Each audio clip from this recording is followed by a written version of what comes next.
So Yemi, thank you very much for joining us at this DLD Future Leaders Program, our first one.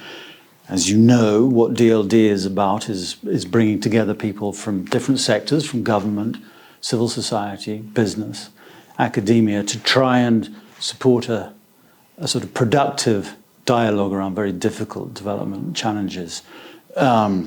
So I suppose what I wanted to ask you in the first place is whether that strikes you as an important thing to do, whether you think that participants like those we have this week need to be encouraged to have that dialogue across sectors, to be exposed to different range of ideas, and whether you in your experience find that kind of thing can be quite helpful in the crafting of strategies.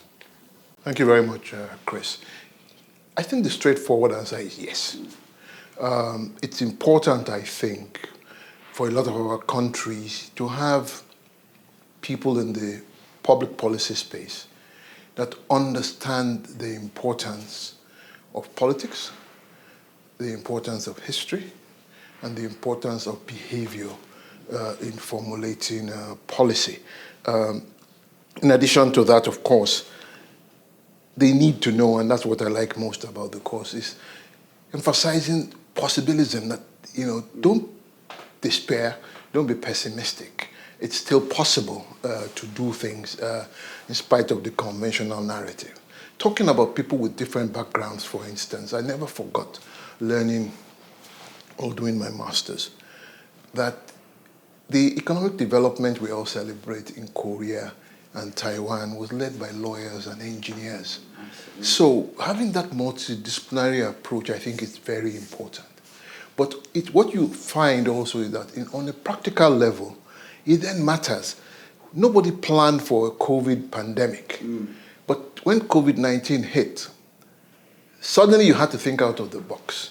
And suddenly you realize that what seemed to be unconventional or unorthodox was the response.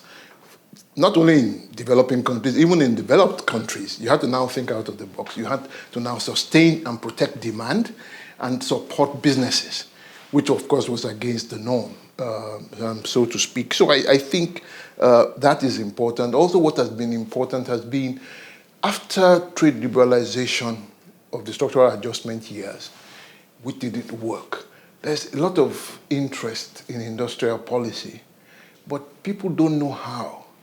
So they either hanker after the old days of import substituting industrialization, or in some cases they want to go autarkic because they just think we can produce everything here, we can do it. And so it's leading them down a dead end. So being exposed to the nuances and the possibilities, I think, is a very good thing to do. Those are really interesting examples, the COVID one and the post-structural adjustment era. And I mean, I'm wondering whether there are examples from within your office. So you were at the time for quite a while working as the senior economic advisor to the vice president in Nigeria. And I know that in your team you had at least one person who had a legal background, not an economics background, and maybe other people. And so I'm wondering whether both within the team, within the unit, that was a productive mix of backgrounds, but also how you developed links outside of the unit, maybe in industry. Yes, indeed. The team was very mixed, as you said. We had lawyers, we had engineers, and we had economists as well.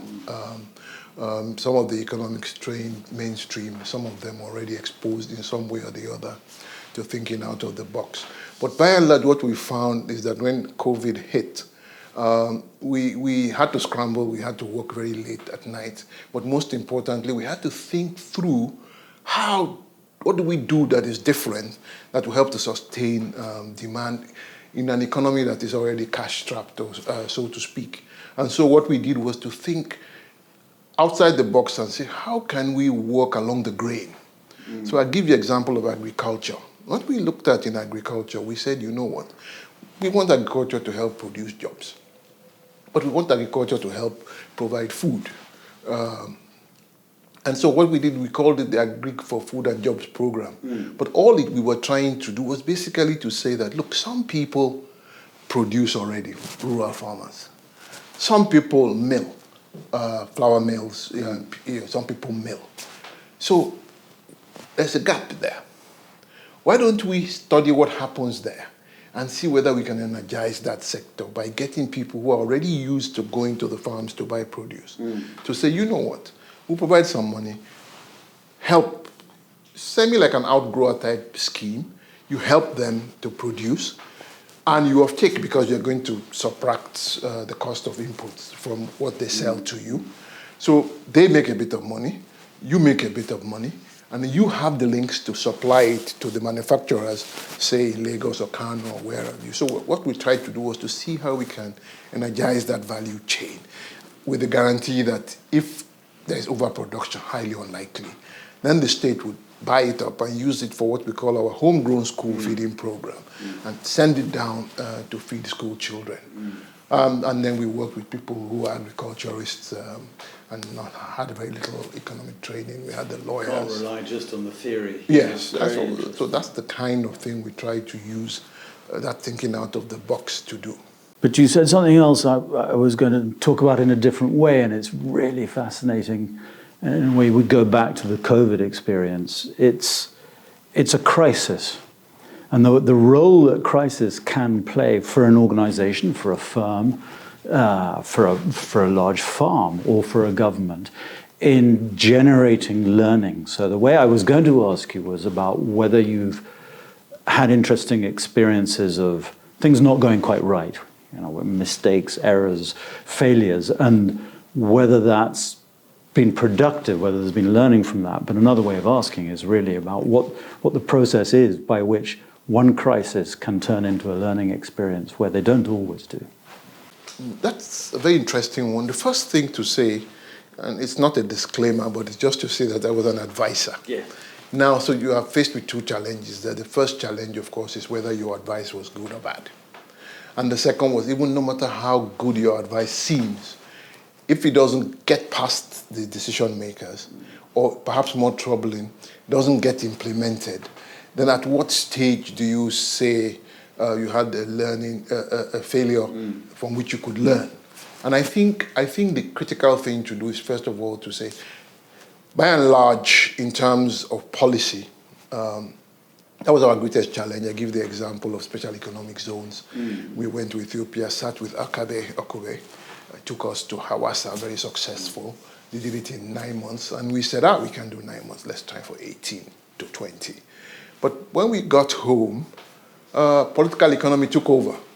The considerations of where the site would be located, and are you going to further enhance the economic fortunes of Lagos over our own economic fortunes? No, we don't want that. So that we didn't even get off the board, although it was in the process of implementation that the opposition arose and all sorts of explanations were given. That was one example. Another example was we tried to have what we call a family homes fund. Basically, we wanted to use housing to energize the economy, construction, to energize the economy, get jobs going, pretty much like they did in Ethiopia as well. But then, again, we said, look, the problem is not really in the building of the houses. The problem is in the offtake. In other words, people don't have mortgages. People have to look for lump sums, sometimes 3, 4, 5, 6, 10 times their salary to try and buy a house. And so why don't we find money? So we moved from the Ministry of Works with Builds to the Ministry of Finance to say, how about you set up a fund and we'll try and attract resources from development banks, from investors that will help to service, put more liquidity in the house mortgage firms. Down the line again, suddenly found that we were building houses. Perhaps because it was easier to do, and perhaps construction has its own perquisites. So again, so it's tricky. But for me, the one I think that I felt the most was coordination has always been a problem. And coordination, I felt, was more up my street. So as far back as 2003, because I worked also in Obasanjo's office, and we had come up with the economic management team, which he took on, and it became almost a future of all subsequent governments. So when we came in 2016, we made a proposal say, let's have an economic management team. President signed off on it. And we were doing a lot of good work, bringing coordination between finance, between trade, central bank. But anyway, we were working hard and trying to get past a recession in 2016. And I think we, by and large, succeeded. It was a very, very short recession. And the economy more or less bounced back. But the failure there was we didn't take account in designing the theme of inclusivity. Yeah, okay. So some people are wondering, what are those people talking about? What are they up to? Perhaps better to have people in there who could see that you're not doing anything sinister and that they'll be present to push their own interest, whatever they were, within the context of an overall strategy. Did you then institutionalize that? No, that's why I said it became a failure, because then the political forces triumphed, and the economic management team was dissolved and replaced with a team of economists as advisors. The problem of that, of course, is that, first of all, you and I know that being brilliant in theoretical economics doesn't amount to knowing policy. But more importantly, they didn't understand the levers. They didn't know how government worked. So at the end of the day, the president met them every 3 months. They find diagrams, a lot of criticism, but what next? And so I think that slowed things down a bit. And one of the things you were mentioning earlier, which I didn't really know and is very interesting, so we think about learning in another way is from other countries' experiences. And I know that the Ethiopians, when they were thinking about designing their strategy for industrial parks, they visited various places, Mauritius, Singapore, but also Nigeria. And what you're saying is that actually you then went to visit them in Hawassa in Ethiopia. So that's a very interesting to and fro of learning experience. Yes. I think Akabe spoke about it yesterday. Yeah. What he didn't say is that they came to us to learn what not to do. I know. And then you went there. We went there to see what did you do. So yes, but I think it's also important to have that understanding of other countries' experiences. How did these set of people go about it? People in similar circumstances, but also not in not so similar circumstances. Just sort of learning how did this particular country overcome this kind of constraint, so to speak. Let's bring all of this back to this week, the Future Leaders Program, and our participants. And I'm curious to know, on the one hand, if there's anything that strikes you about this group that we have, but also if there's approaches that you'd really like to see them developing, advice that you would have for them. Right. That's a very interesting question. I think, first of all, I find them very impressive. Quick on the uptake, not afraid to express their views. Clearly signs of people who will certainly lead at some stage or the other. I also think they're coming from different backgrounds matters a lot, because then it helps those who don't come from that background to see other parts of what seems to be the same problem quite clearly. And I think they're quite welcoming of ideas which are, even though they're somewhat unorthodox. So I think that one thing that would be important would be to give them time to reflect. In other words, absorb as much as you can across the 1 week in various parts. But we have to find a way, I think, of bringing them back after 3 or 6 months, even if virtually, to say, now you listened, you went back. How do you contextualize what you heard against what is now on the ground? So we need to follow through. I think you do, and I'm talking from personal experience, because I give you the example of, so when I first went off to Cambridge and some of these ideas were introduced, the book that struck me most was Alice Amsterdam's Asia's Next Giant. Yeah. But it was coming from an economy where we just introduced structural adjustment programs, and the leadership kept saying there is no alternative of justly borrowing from Mrs. Thatcher. But if I hadn't done that course, and seen that there were alternatives, as a young economist, I probably just felt that, yes, okay, this is the only way to go. So I think it's important that people should be exposed to different ideas, but more importantly, they should now be able to go back and now see with a different set of eyes why certain things are important. We just discussed the whole idea of food wage, food inflation and its possible impact. And it's very important to know, for instance, that Brazil has tackled that problem. India, as recently as last year, was tackling that problem. And lots of our countries are battling food inflation. But if you don't see those links to the wages of the workers, then you probably just think all you need to do is just take some interest rate and hike it, and maybe it will disappear. So the structural factors that go, but if you don't go back home and reflect in real time, it's either, oh, what a very esoteric course, and bye-bye, I'm riding off into the sunset. Or, now I've been challenged to see things differently, and let me see how I can bring this to bear on policy.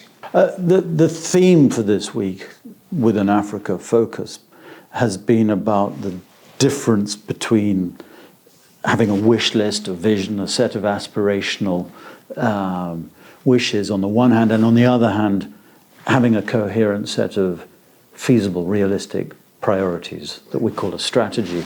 Do you think that's been a useful thing to focus on? Do you think we could do it in a different way? Do you think we need to do more work on that? No, I think it's actually essential. I think it's essential, but we call it a Future Leaders Program. So we have to also draw the links to leadership. In other words, we have to let them know that leadership involves preparing yourself as well. One of the first things you need is knowledge. Not so. So I would say, look, read widely, and you encourage, read widely, read history, read politics, read successful development experiences, read failed development experiences, but read biographies. For instance, reading Lee Kuan Yew, reading Mandela, one thing that struck me from both was the emphasis they paid on civil servants' remuneration and the view that if you didn't pay them well and you invested them with power, it's an invitation to corruption. You can't really expect it. Yeah, yes, So again, that kind of knowledge that you might not even get from a classroom, but from people who have lived the experience is the kind of thing they would share. But the other thing, I think we have to find a way of helping them remember that as you develop your leadership skills, you must develop emotional intelligence. You must be disciplined. I mean, there's just one thing that struck me living in Ethiopia, and I've seen one or two other people as well, Meles was very time conscious. To a fault. AU meetings, he was the host. He arrived 15 minutes before. Sometimes the other heads of state came an hour later, but he didn't fuss, but he was there. And everybody knew that Meles was going to come early, 5 minutes to 10 minutes to. So that I think is important. Also important is self-awareness. You have to know your limitations. Yeah. You have to so that then you can draw on the skills of other people. Then you can build a strong team. That, look, I don't really know much about economics. Let me find the guys who understand this thing. I can manage the political guys and tell them, guys, take it easy. But I really don't know how these things fit together. So I think that's an important element. But perhaps most important is empathy. You have to care about people. Otherwise, why are you leading? You have to care that someone is going to bed hungry. You have to care that someone doesn't have shelter, doesn't have a job. His children cannot be educated. If you don't care about that, and all you really care about is I'm the top dog, then really you're not really a very good leader. And I suppose those biographies help you with that. I mean, I think that's the beginning of a really interesting conversation, not the end, but we do have to end here. But I think that thing in Ethiopia is really important because it was not just Meles, or maybe it was by example him, but it spread through a certain, quite large portion of the leadership. And one of the things I observed spending time with them was an astonishing work ethic as well. terrifying, in fact, exhausting. But and that, in a sense, that shows the empathy, I think, because it carries through into to that Of course, commitment. it also arose from being in the bush together for 20 years. Yemi, thank you so much. It's very, very nice of you to do this. Thank you. Thank you for having me.